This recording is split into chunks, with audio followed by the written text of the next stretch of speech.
Amis du jour, bonjour et bienvenue dans une nouvelle émission du Blabla Show. Dans ce podcast, nous allons découvrir le film Alien 3 sorti en 1992 et réalisé par David Fincher. Alors pour connaître notre avis, nos analyses, nos critiques et surtout nos anecdotes, raccrochez-vous, c'est parti. On va parler d'un épisode qui est souvent mal aimé malgré tout, malheureusement. Ouais, c'est un petit canard, ouais.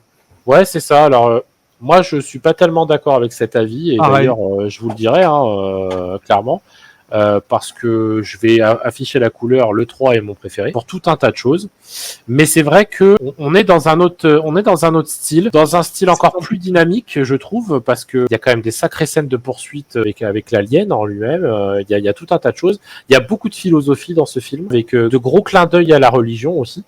Entre l'alien qui tombe sur ce côté quand elle se jette à la fin sous la forme d'une croix, enfin comme si c'était Jésus sur la croix, etc. Enfin, il y a tout un tas de choses qui sont quand même très très très mis en avant. Bref, je veux parler d'Alien 3 bien sûr, réalisé par un réalisateur de génie. Ouais, un peu de film. Ouais, David Fincher, à qui on devra notamment Seven premier derrière, Zodiac, et puis premier film pour Fincher. Fight Club, et c'est surtout son premier film, qui est là un peu à l'époque comme Renny Harlin sur Freddy Cat, c'est-à-dire que on va le chercher parce que il y a plus personne qui veut le faire le film. Il faut dire que la production du troisième film est catastrophique, mais alors plus que catastrophique. Le script est réécrit maintes et maintes fois. Ils ont dépensé je ne sais pas combien de millions juste sur la partie production avant même de lancer le tournage, et du coup ça finit vraiment très très mal. Fincher finit quasiment en mode Barno, d'ailleurs il finit même pas le film, c'est pas lui qui fait le cut final d'ailleurs, et il refuse depuis, vraiment il veut plus entendre parler de ce film, pas de ça. Tellement que la production a vraiment été odieuse avec lui, et ils lui en ont fait baver du début à la fin. Bref, comment tu découvres ce film, Ami, et puis qu'est-ce que tu en penses concrètement? Je le découvre à la suite logique du 2 que j'avais bien aimé. Ouais. J'en pense que c'est très très bien, puisque autant le 2 te mettait dans l'action généreux et autres, il n'y a pas que ça bien évidemment, mais il était très très bien rythmé, et le 3 on retrouve un peu l'esprit du 1, un peu plus calme, un peu plus posé, donc il laisse libre cours le temps au cerveau de réfléchir, avec par la suite une scène qui m'a marqué, justement je viens de l'avoir passé, le pauvre docteur, cette scène-là qui arrive, qui me choque à vie, et puis voilà, c'est encore une fois pareil, un très très bon, ce côté huis clos, pareil là ils ont même plus d'armes, ils ont juste des petites baramines, autant encore dans le premier ils avaient peut-être encore des trucs électriques, là ils ont vraiment rien de chez rien, voilà. Très très bon Alien, malgré qu'il l'a fait dans la douleur, mais il s'est quand même bien débrouillé. Ouais, alors il y a plein de choses qui sont reprises dans le script, parce qu'au départ ça devait, alors il y a ce côté on va dire colonie, qui devait être une sorte de colonie de mormons au départ, puis ça part dans autre chose, enfin il y a tout un tas de possibilités. Je pense que ce que je regrette malgré tout, c'est que ce film vienne en 3e position. J'aurais quand même voulu voir une suite avec Newt un peu plus grande, X et Ripley. J'aurais voulu avoir quand même cette possibilité-là d'avoir un épisode de plus.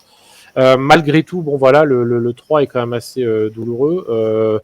Charles Dance qui meurt et qui joue juste comme d'habitude, qui est toujours très bon. Mais là, de le voir dans un rôle de gentil, ça faisait bizarre, parce que quand on a vu The Last Action Hero ou alors The Golden Child, il est plutôt dans des rôles de méchants.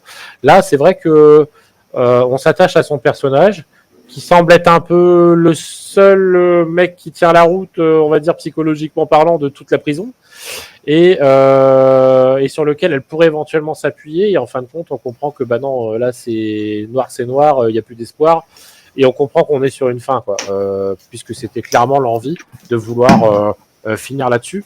L'ambiance est poisseuse, enfin bref, on pourra en parler des heures. Je vais vous laisser déjà en parler, les gars. Pascal, tu le découvres comment toi, ce film?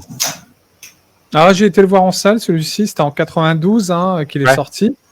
Donc là, je pu me faire ce plaisir. Moi, je suis comme Ami. Je trouve que c'est un film vraiment, malheureusement, mésestimé dans la saga.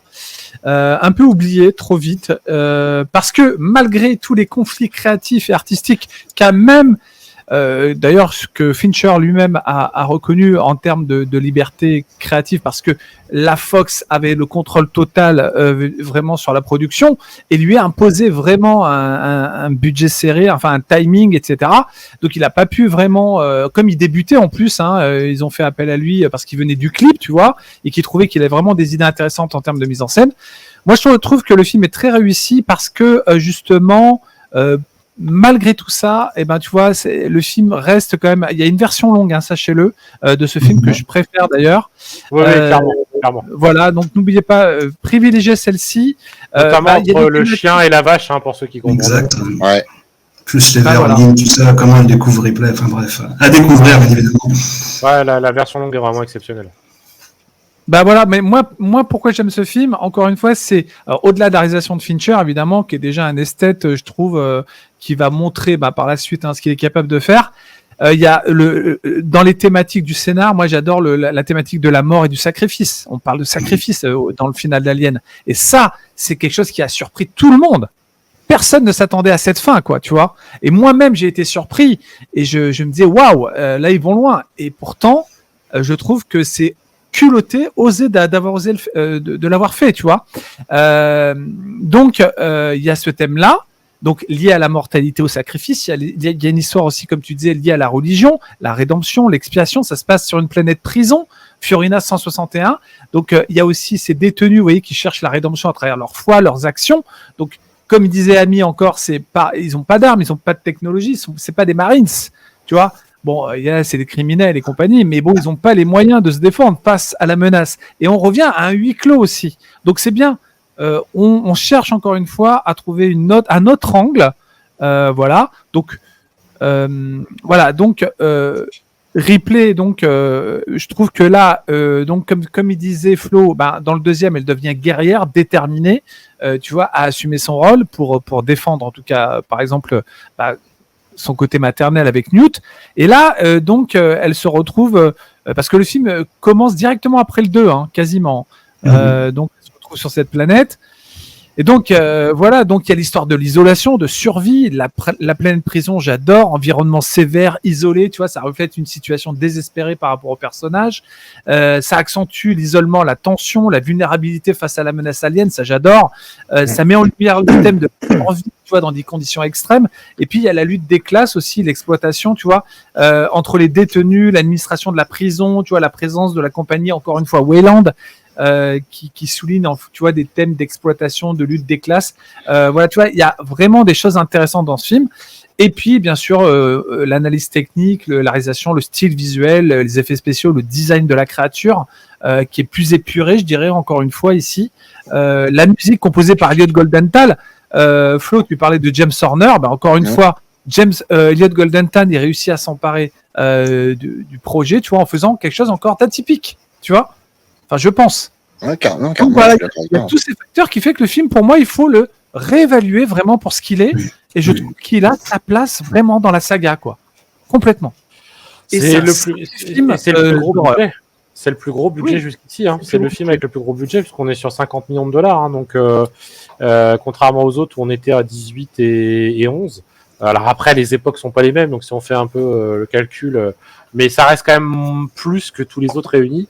Et c'est surtout qu'il fait 159 millions. Alors c'est pas un flop, cela dit, puisque c'est 3 fois la mise. Donc on considère à Hollywood, puisque c'est un peu la règle, pour qu'un film dise qu'un film a bien marché, c'est qu'il faut faire 3 fois la mise, parce qu'entre les budgets, les machins, etc. Mais pour autant, c'est un film qui va être un peu décrié pour tout un tas de raisons. Alors après, bien sûr que nous, en tant que spectateurs, on pourrait très bien dire, mais nous, on s'en fout de savoir comment ça s'est passé, les circonstances, etc. Ce qu'on voulait, c'était un bon film, soit. Mais je trouve que quand on sait exactement les conditions dans lesquelles ont été tournés le film, les conditions dans lesquelles Fincher a dû travailler, mais même les acteurs, etc. Enfin, et puis sans parler des nouveautés qui sont apportées, c'est ce que j'aime dans cette saga. C'est que pour moi, il n'y en a pas un seul acheté à la poubelle. Au contraire, ils sont tous bons. Mais à chacun à leur niveau, et en plus, chaque réalisateur apporte quelque chose de différent. Et là, Fincher apporte quelque chose de nerveux, c'est très nerveux, avec aussi un peu de gore, un peu sombre, peut-être même très sombre. Mais sans parler du fait que Là, on sent que l'alien, contrairement au premier, puisqu'il est toujours seul, le fait d'avoir des caractéristiques à quatre pattes court beaucoup plus vite que les autres. Mais surtout, il y a ce côté où on sent qu'on est limite dans un concept apocalyptique où c'est l'apocalypse et c'est la fin. Quoi qu'il arrive, on sent qu'il va se passer quelque chose. Et sans parler du fait que, je ne sais pas si vous vous souvenez des scènes où ils sont dans les couloirs de la prison en bas, où en fait on a la caméra qui poursuit et surtout qui se met à tourner, comme on voit là, où on a l'impression que l'alien, comme en vue subjective, c'est-à-dire qu'on a la place de l'alien et on a l'impression que l'alien, c'est lui qui court, etc. Je trouve ça hyper bien fait. Après, bien sûr, les CGI d'intégration, bon, voilà, là on est d'accord, il y a des choses à en redire. Mais à partir du moment où c'est la marionnette, celle qui est utilisée, donc je crois que c'est Phil Tippett d'ailleurs qui le fait. Ouais, elle est super. C'est plutôt bien foutu. C'est l'intégration de cette marionnette là sur le CGI qui est mal foutu malheureusement. Bon voilà, c'est un peu le gros défaut du film je trouve. Attends, Jerry. Oui. Non, Newt. Moi, ce qui m'a peiné, c'est vraiment la mort de Newt et X. Ouais. Exactement. C'est terrible. Mais ça aussi, c'est deux personnages, tu vois, que je m'attendais pas à voir mourir dès le début, quoi. Tu vois. Mais bon, voilà, c'est encore une fois, peut-être que dans les réécritures, ils ont décidé de les faire mourir. Ils avaient bien maltraité Ripley. Hein. Tout ce qu'elle pouvait glaner, à chaque fois, c'est perdu. Mais voilà, il y avait un deal aussi avec Sigourney Weaver qui voulait en finir et qui avait dit je veux que ça soit le dernier. Ah oui, voilà. Elle voulait que ça soit sa mort, de toute façon. Donc il fallait que ça se termine de cette manière-là pour elle, quoi. Donc après, voilà, c'était un peu particulier.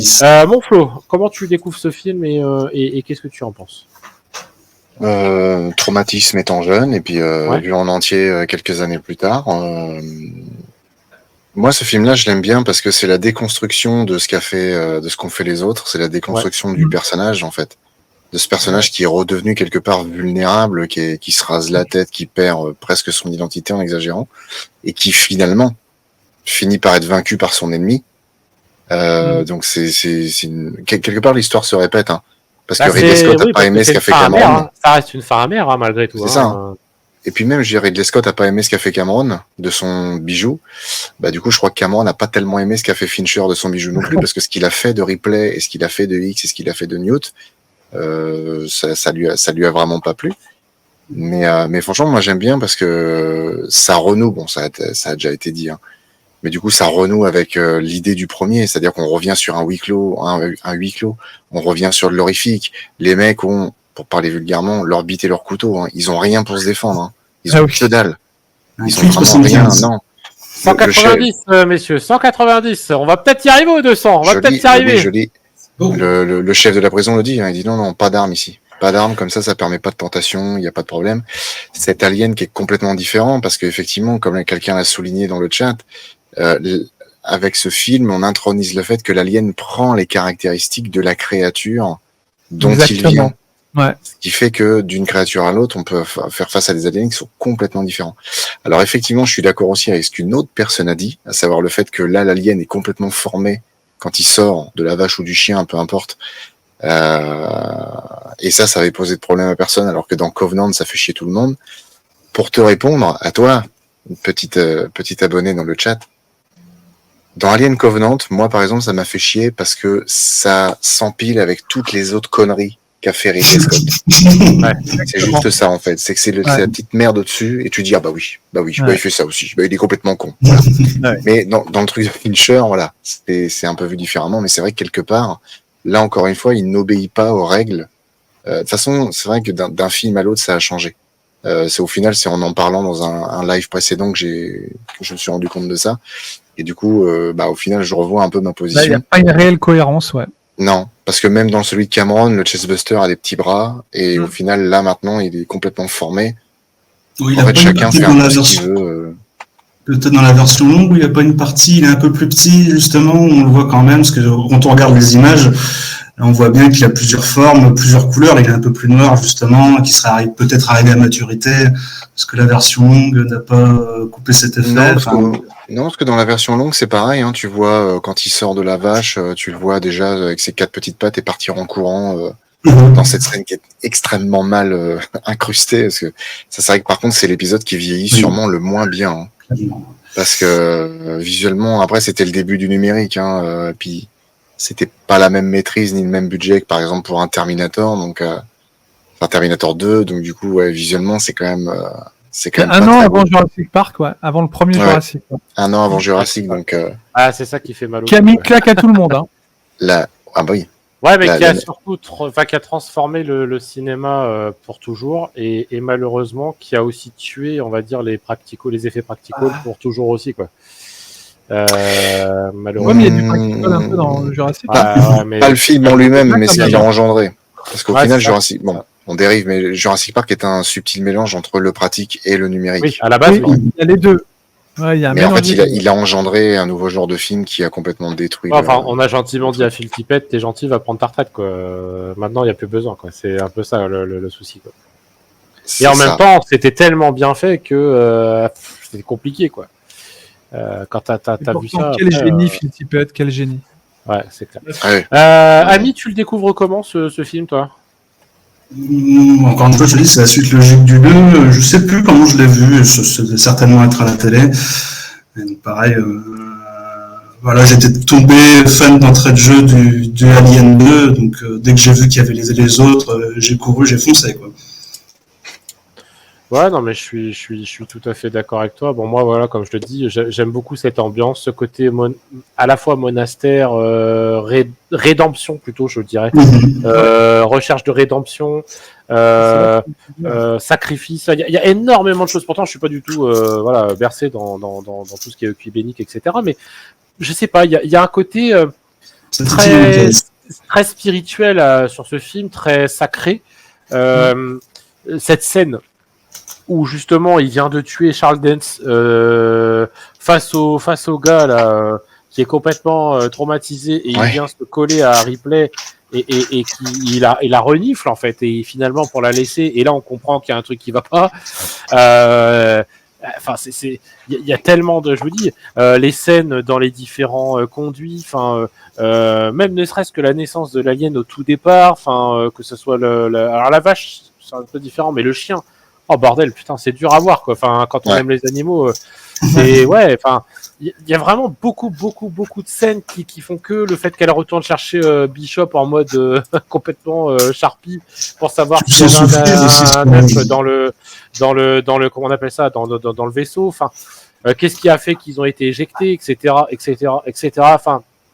Et je pense que c'était aussi une façon de bien clôturer le truc, mais c'était pas forcément non plus simple parce que après être passé par Alien et Aliens, compliqué de revenir avec un nouvel Alien, encore une fois, sans que ça paraisse comme on pourrait l'avoir dans des suites aujourd'hui, gros comme une maison ou je sais pas quoi. Là, je trouve que c'est plutôt bien foutu, même si on se demande d'où sort l'œuf, on va pas se mentir. Mais pour le coup, ça peut se tenir malgré tout, et auquel cas, il y a des choses qui peuvent s'expliquer. Maintenant, le côté, il y a pas un œuf, mais il y en a deux, du coup, parce que Ripley, elle est intimidée, mais donc l'animal aussi au départ. Donc dans la version, il me semble qu'on voit un chestbuster sortir du vaisseau.